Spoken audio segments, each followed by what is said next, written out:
Firstly, we're going to be covering a lot of material today, so please take some notes during the webinar. And at the end, we'll have some time for some questions and answers. So I would encourage you to open up your chat box and type in any questions that you may have, and we'll get to them as we get towards the end of the webinar. So just quickly, for those of you that don't know me, my name's Phil Bajura.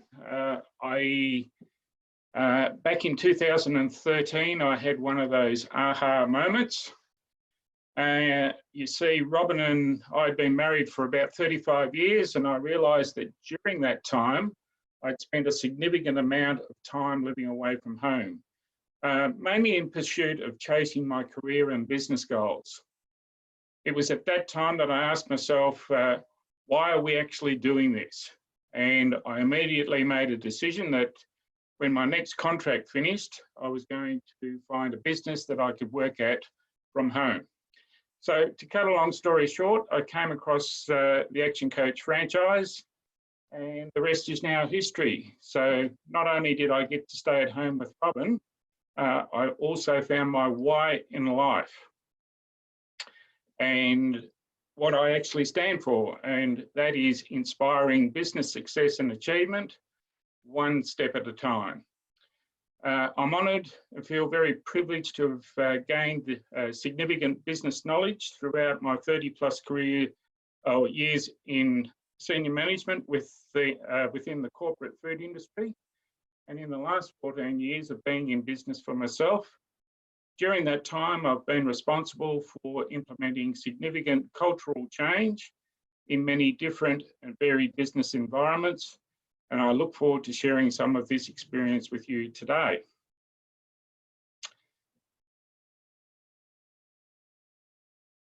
Okay, so today we're talking about virtual leadership, which I am strongly of the view that that is going to be the norm in the future. So a quick overview of what we'll cover off today is how to lead differently. So leading remotely requires you to lead differently, and we'll explore how to do that more effectively. So we'll learn about the 3O model and the remote leadership model, and see how they actually work together. I'm going to share with you the 19 rules to follow so that will enable you to be more effective leader in the virtual work environment. So I'd just like to start off by running a quick poll. And so just while I'm launching that, that should pop up on your screen. So if you could quickly just answer that. So where is your mindset today? You know, are you inspired, optimistic, concerned? So just while we're waiting for those answers to come in. Okay, so all right, we've got those in now, so I'll just share those results with you. So at the moment, everybody's actually feeling quite optimistic, and that's great. So, all right.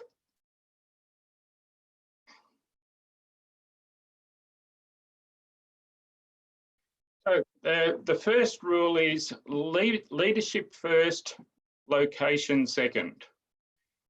And leadership is should be the first and foremost thought that you have with leadership. So don't let location or distance distract you from the fundamentals of leading people. It's the timeless principles of leadership are not going to change. And the 4 common questions that remote leaders ask themselves is, how do we know people are actually working? Are you concerned that they may be not working as hard or efficiently as they might do in a normal working environment? Are people getting enough social interaction? So that's one of the things that really does start to wane, is that when working remotely, you don't have the social interaction that you would normally achieve in a workplace. So are we getting good feedback when we need to consider options? So again, in the normal work environment, the feedback comes fairly consistently and fairly clearly. Doesn't happen so much in a remote environment. So can we be as effective as when we are co-located or were co-located? So these are typically the types of questions that, as a leader and a virtual leader, that you're going to be asking yourself. So leading remotely requires you to lead differently. 80% of white-collar managers have at least one direct report who works in a different location. Now, there are 2 major repercussions for leaders. So firstly, it's the methods of communication have changed, and then the leader's sense of isolation has increased. So the methods of communication has enabled them to succeed in the past has now changed. And that notion of a leader's sense of isolation is no longer simply an emotional isolation from the team. It is now also a physical isolation. The task of leadership is still fundamentally the same. What has changed is that we will now lead our teams with a new set of tools. And we need to do the same things, but in a different way with those new set of tools. So, working remotely changes interpersonal dynamics. Being seen is critical to leadership, and that suffers in a remote setting. So virtual communication changes interpersonal communication. We lose face-to-face and non-verbal feedback. In understanding the tools of communication, we know that words only represent 7% of our communication. Voice and intonation is 38%, and body language represents 55% of how we normally communicate. So we must ensure that your message is easily understood. An example of how well your message is being received may be when you've sent an email and the response that you receive back has been taken completely out of context of what you intended in the first place.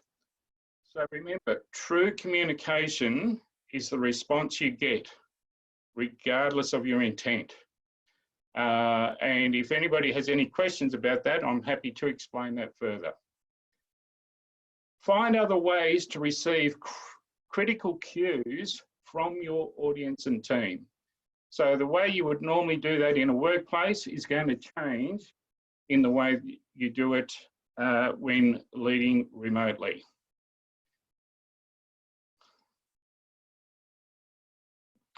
So use technology as a tool and not a barrier. The remote leadership model depicts 3 interworking gears that work together to propel remote work.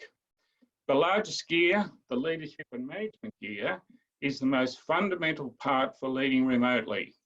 And it is based on the fundamental leadership behaviours and principles, so this gear doesn't really change. The medium-sized gear, tools and technology gear, represents the most important difference when leading remotely. Where leaders may not be comfortable using new tools and technology, which can impact their own leadership effectiveness. The smallest gear, which is the skills and impact gear, represents the simplest concept that can cause the biggest problems. Choosing the appropriate tool is critical to your effectiveness in leading.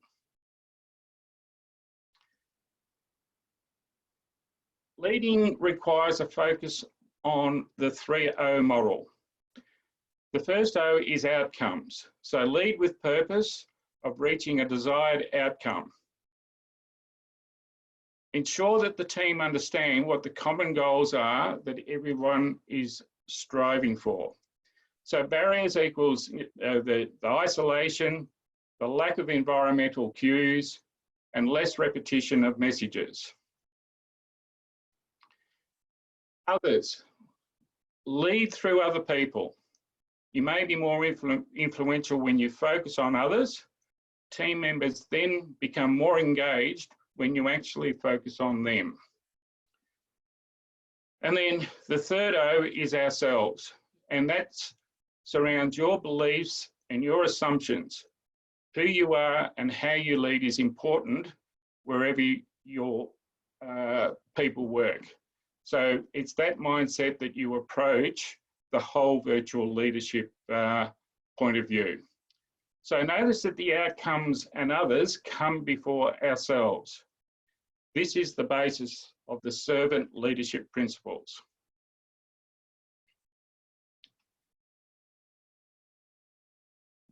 Leading successfully requires achieving goals of many types. So firstly, there's the organisational outcomes. Having clear targets and frequent discussion with the team is important to ensure that everybody understands what those organisational outcomes are. The team outcomes.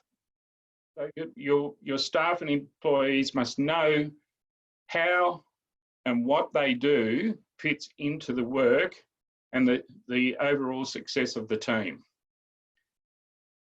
The personal and individual outcomes. Develop both goals and expectations. Establish the rules for working together and how to get support. Describe what good communication looks like. So you need to be very clear on both the rules of the game and the outcomes that you're expecting from the team. Remember that working remotely can be like living on an island. There is less interaction with you and other team members, less sense of belonging and team in that environment. So easier for team members to lose sight of the big picture and what their actual role is. So develop electronic dashboards and online project reports for progress on the projects they're working on and any of their other activities. So focus on achieving goals, not just setting them. And this is where the use of SMART goals becomes really important. So ensure that the goals are specific, they're measurable, achievable, realistic or relevant, and that they're time bound. So what are the quantity of components of the work?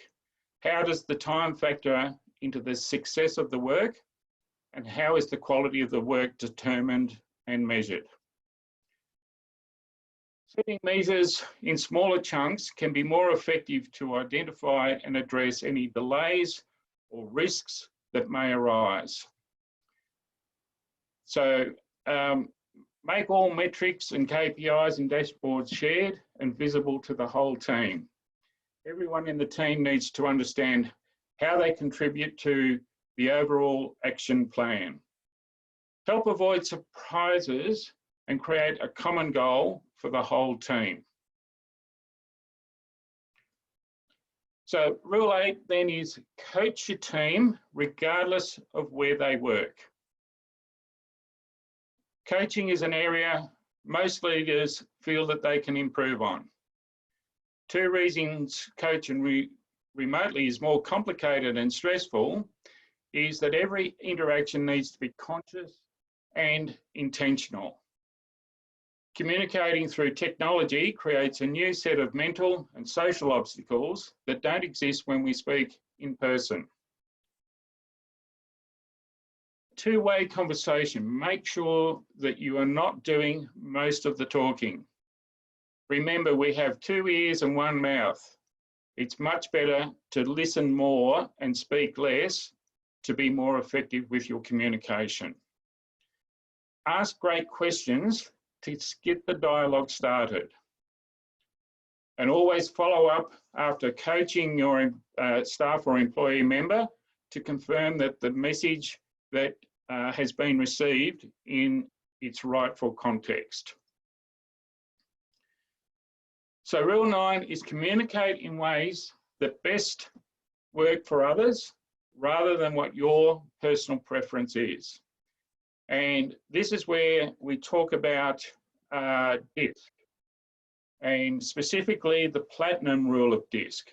So most of us have grown up with understanding and learning the golden rule, which is treat others the way that I want to be treated. The platinum rule looks at it slightly differently and says treat others the way they want to be treated. So the DISC approach is that platinum rule. Utilize this to help identify where your team members mesh well together, and also be looking for sources of challenge in behaviour and style. And then ask people how they want to work with you using neutral questions. So questions such as, how can I help you be more successful in your role? As the leader, these are the questions you ask. I want to support you and help you stay on track. Another question might be, how often would you like us to have a one-to-one conversation? So just remember that with each of the different DISC styles, everybody's going to have different needs and wants from you as their leader and the way that you communicate with them. Rule 10, leading successfully requires an understanding of what people are thinking, not just doing.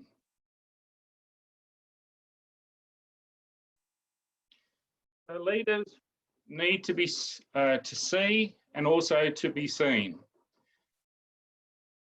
How you gather information needed to understand what is going on within the organisation is really important.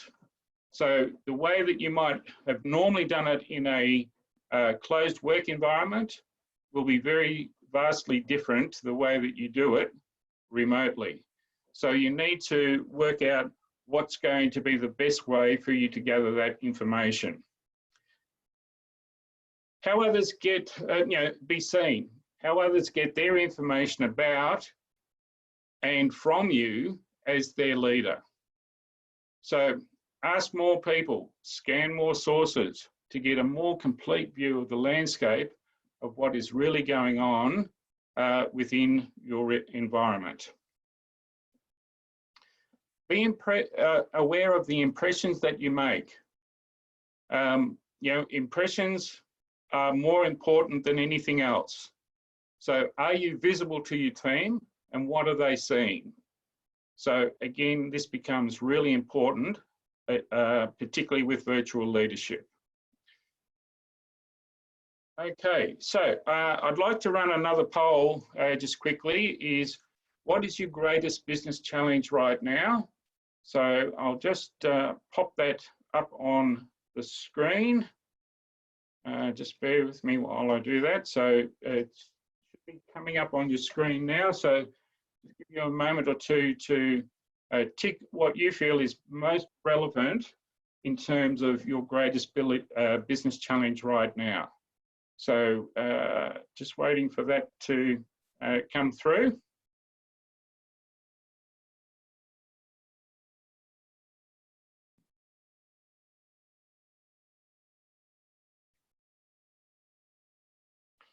Okay, so I'll just share the results with you. So the greatest challenge that most people are finding right now is time management, as well as utilising systems and or the technology. And then cash flow management has also popped up as well. So thank you for that. I appreciate you participating in that poll.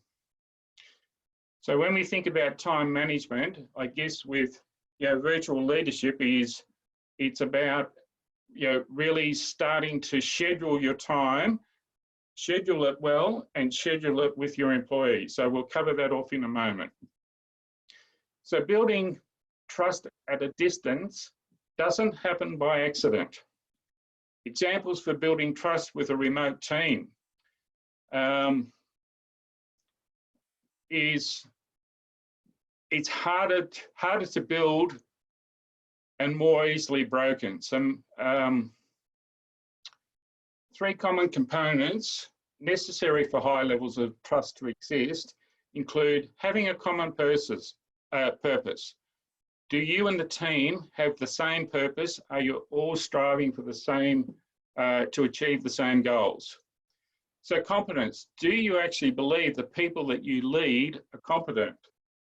And if you do, that's great. If you don't, then you need to consider what you need to improve that. So motives, are people willing to go that extra mile? So these are all questions that we need to be asking ourselves. So some examples of building trust with a remote team include try showcasing one person per meeting, letting them talk about their work or the project that they're actually working on. Another way is share praise in public, celebrate the small wins in the team. So it's important that when you do have a win, that you do celebrate. Delegate in public and make sure to reflect the perception of fairness across the whole team. Rule 12 is to identify the leadership results that you need. Then select the best communication tool to achieve those results. So for communication to be effective and appropriate, you need to strike the right balance between richness and scope of your intended message. So richness is on that one-to-one, the tone you use, the expression, the body language, and your word choice. So again, we come back to those three rules of communication.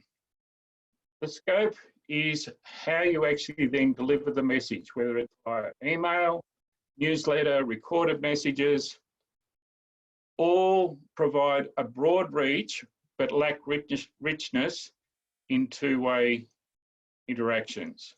So be mindful of what you're trying to get across, to whom, and how richly it needs to be done.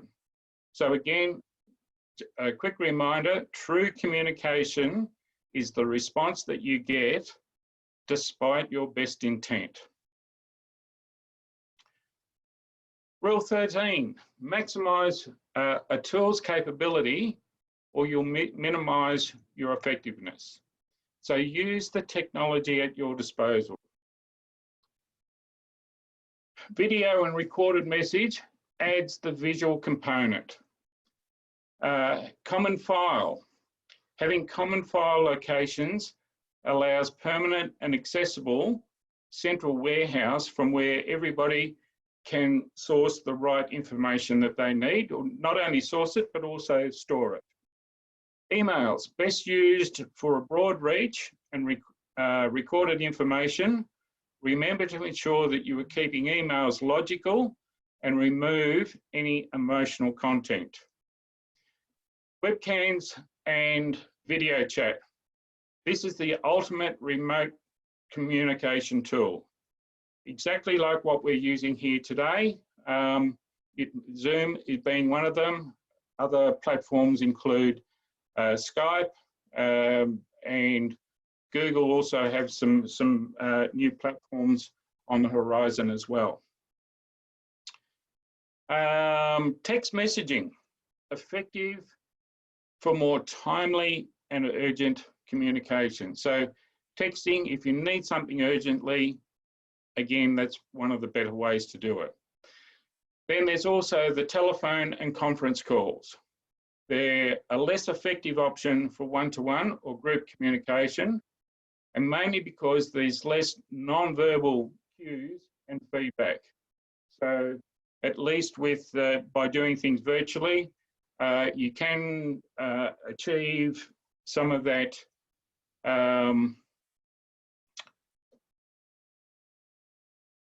three rules of communication is the intonation and then also the body language. All right. Rule 14, seek feedback to best serve outcomes, others, and ourselves. So we're now getting back to the 3 O's. So start with existing evidence, files, emails, notes. Identify people that you trust and then develop those trusted advisors. In your discovery process, don't come to the team completely clueless about an issue. Arm yourself with historical facts. Ask open-ended questions, be open and honest, and don't be presumptive. Be careful that you're not doing mind reads. You're far better to ask or play dumb and ask the question regardless whether you think you know the answer or not. Have these conversations as richly as possible. Above all, be patient. Have the conversations over time and allow for preparation. So remember, coming back to DISC, remember that each of your DISC personality profile or staff with their different profiles will have different, whether they're fast or slow in their responses, whether they need time to think about it, or can actually offer an answer or a suggestion immediately. So understanding those DISC profiles becomes very, very important, particularly when you're leading virtually. So examine your beliefs and your self-talk. Your own beliefs and your own mindset will define how you actually lead your team. So good leaders require a relatively healthy self-image, and a few warning signs to watch out for are in your own self-talk. So things like, I'm an idiot. That's the worst idea that I've ever had. I can't do this. I'm a fraud and I will be exposed. So ways that you can address that self-talk monster that jumps up on your left shoulder from time to time is check your assumptions. Utilize your I am statements to reinforce your own affirmations. Accept positive feedback as being valid, and then ask for help from others. Rule 16, accept that you can't do it all alone. Find a balance between being responsible to your organisation, but also at the same time taking care of yourself. Look at your organisation's processes and workflows. Look what you can improve, what needs to change, and again, seek help from the team in helping you through that. Identify areas where the team could handle some of your activities. Delegate effectively and successfully. So remember, you can't do it all alone at times. What can you delegate to create and free up some time for yourself? Rule 17, balance your priorities to be a remarkable long-distance leader. What's important here is that don't stop learning. Look for whatever resources you can find that are going to help you with becoming that remarkable long-distance leader. know the difference between self-preservation and selfishness. Your values determine how you'll decide what is really, truly important. And it's important to understand that your team will also, your values will actually rub off on them. So everyone has the same amount of time. The question is, how will you use it? More importantly, in thinking about time with your employees, it's a topic that you need to be discussing with them as well. So not only how you utilise your time, but how they utilise their time as well. So time management is really choice management. We can actually choose how we spend the time, and the question that we need to keep asking is, what am I doing right now? Is that the most important thing? Is it going to achieve me the productivity that I really need to achieve at this point? Knowing your values allows you to prioritise your activities. So again, with time or choice management, it's about prioritising what is the most important thing right now, what is going to help me get a step closer more quickly. Rule 18, ensure that your leadership development prepares long-distance leaders. So not only should you become a leader, but you need to be training and coaching other team members to become long-distance leaders as well. So what kind of organisation do you want to be? Yeah, does your culture match the vision that you have for the business? What behaviours do you expect from your long-distance leaders? What skills gaps need to be addressed?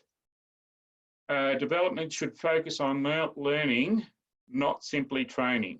And there's a big difference between learning and training. What's your plan for developing and supporting your long-distance leaders? How will the organisation support those remote team members? So in terms of the learning, connect learning to the work. Make learning available in different ways. That could be reading books. It could be listening to audios. One of the most popular ways of learning these days is through YouTube. Is, discuss with your team members that you're trying to develop is what's the appropriate materials that they should be looking at. Make learning a process. Make it a journey. Be prepared to counsel for poor performance. And it's important that when you identify poor performance, that you approach it with a mindset for improving their performance.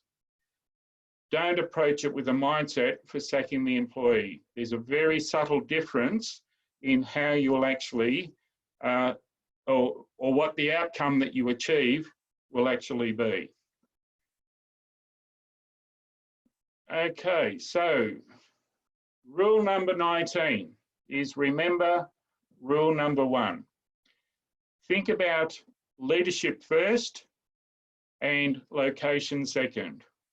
So as leaders, we need to do the same things, we just need to do them in a different way. We are the leaders who need to lead, not only in our business, but also in our communities. So people do expect us to be leading. Now, let's get on and get to the leading within our own businesses. All right, so to finish up, my challenge for you is to come up with a list of 5 ideas that you need to take action on today. Are you ready to develop your own 90-day leadership plan? And get with your action coach to schedule individual 90-day planning workshops. So that's something that I run every quarter. If any of you are not familiar with that, The next one is coming up, I believe, on the 28th of July. So we've just recently had our last one. Now,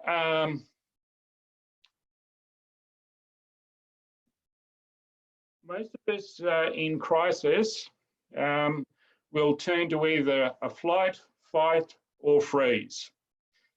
As your business coach, I can help you fight to survive the crisis, build a plan, and then thrive once we come out the other end.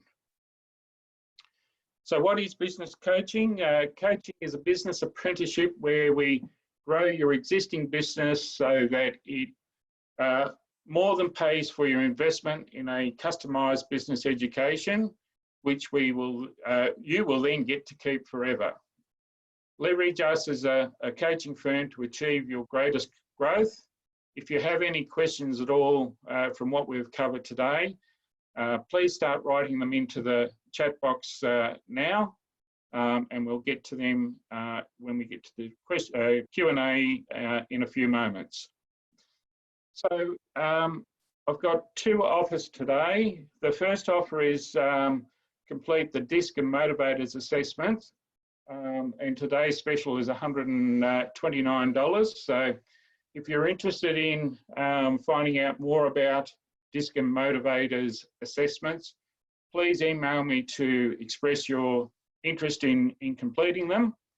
It includes, so not only the DISC and Motivators assessment, it also includes a 20 to 30 minute one-to-one briefing of your report with me as a certified DISC and Motivators assessor.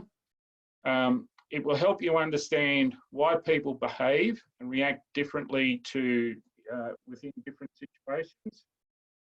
Learn how to communicate better with the different styles. So understanding and managing your team better when you understand what motivates and or demotivates them. So that's normally valued at $199. I'll leave the offer open until next Monday, the 11th of May. So if you are interested, please do email me. The second offer is a complimentary 2-hour leadership strategy review for business owners. So what are the current constraints? What we cover off is the current constraints in your business today. What adjustments, shifts, and or pivots to be made now to meet the evolving marketplace and the turbulent times that we're in. What's your 3-year objective for your business? We'll also look at what it means to you personally to achieve your 3-year objectives, and what are the obstacles that are likely to be encountered on the way to achieving those objectives. So again, please email me if you would like to know some more information about that. So again, if you've got any questions, please enter them into the box now. I don't see any questions at the moment. If anybody would like any questions answered, please feel free to do that now. Okay, so thank you again for your interest and investment in time to learn how to become an effective virtual leader today. I really do appreciate that. And remember, we are the leaders who need to lead in our business, but also in our communities. So thank you again. I look forward to chatting with you in the near future.